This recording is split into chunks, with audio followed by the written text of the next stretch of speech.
Hi, Dr. P here. This piece arises from a discussion on Board Game Designers Forum of what a LCG or living card game is. And there's a lot of confusion about it. Of course, many of these, if not all of these, card games that have acronyms are really marketing schemes. And the acronym is a reference to the marketing scheme rather than to the gameplay. There is a common gameplay pretty much founded by Magic the Gathering. Now, I've talked about that gameplay elsewhere. For example, the special powers that each card has, the combos that usually characterize the games, the abstract nature of the play. For example, in Magic the Gathering, there's no maneuver or geospatial relationships. But this time I want to try to differentiate some of the marketing schemes, especially LCGs, living card games. Now, I've never figured out what the difference is between a CCG and a TCG. The C stands for collectible, the T stands for trading. But you can certainly collect cards and trade them, I think, in both versions. They rely on a marketing scheme that rewards players for spending more money, which is sometimes called play to win or pay to win.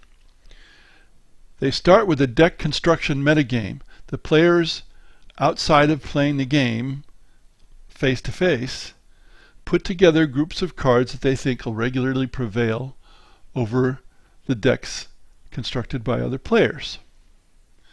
To do that, they buy randomly populated booster packs.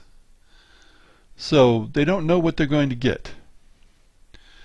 Furthermore, periodically, some of the cards are banned from play, and new sets of cards are offered so that the game constantly changes. It is a broken game, and once players figure out how it's broken, the rules are changed, the cards are changed. Perhaps not the rules themselves, although Magic's had many, many additions. And you proceed from there. So it's very unusual compared to other kinds of games. Now, what is a living card game? Well, that term has been trademarked by Fantasy Flight Games. I think it originated with Reiner Knizia's game Blue Moon. The core set of that game included 2 decks, which represented 2 species of an alien world, and each player controlled a species. Then there were expansions, decks for 6 other species.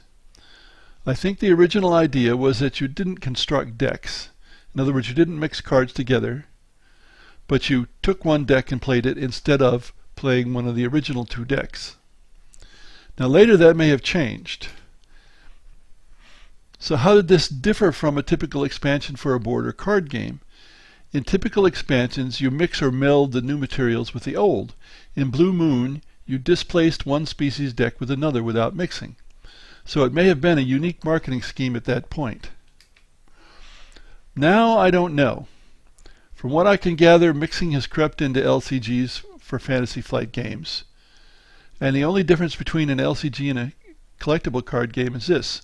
When you buy a booster pack for a collectible card game, you don't know exactly what cards you'll get.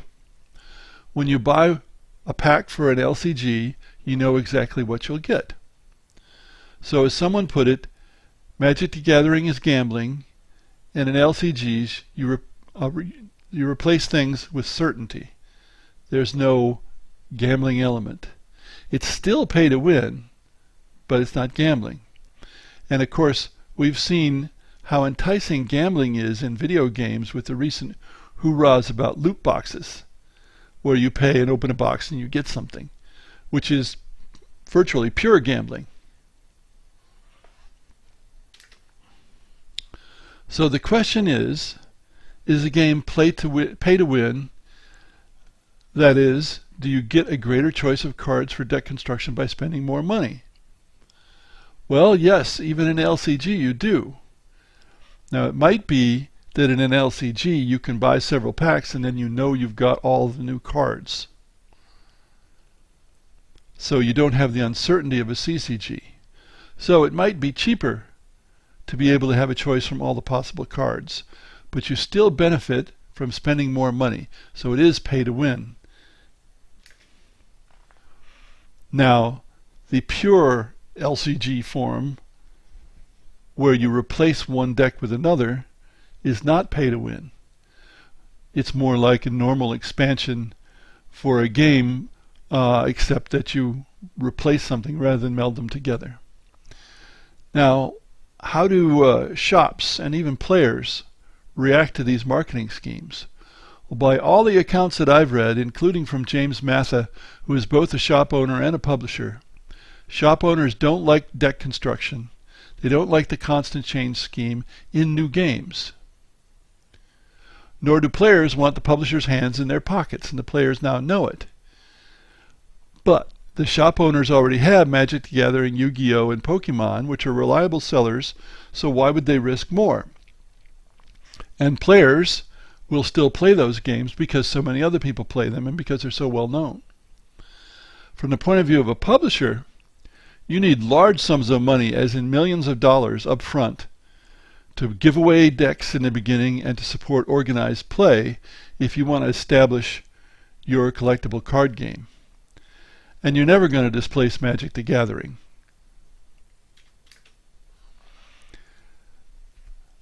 LCG, when deck construction is involved, is still pay to win without gambling. I think that some of the LCGs, such as Blue Moon, stopped issuing more cards and didn't ban old ones, so the game didn't constantly change. I think there would be lots of resistance to constantly changing LCGs from shop owners, barring a strong connection to well-known IP, which is what Fantasy Flight Games does. When they issue an LCG, it usually has a strong intellectual property behind it that people know pretty well. On the other hand, without deck construction, an LCG is just a game with unusual expansions, and expansions are fine with shop owners. I have been wrong to call a game with any of these marketing schemes LCG because the acronymous games tend to have that same special powers combos gameplay pioneered by Magic the Gathering.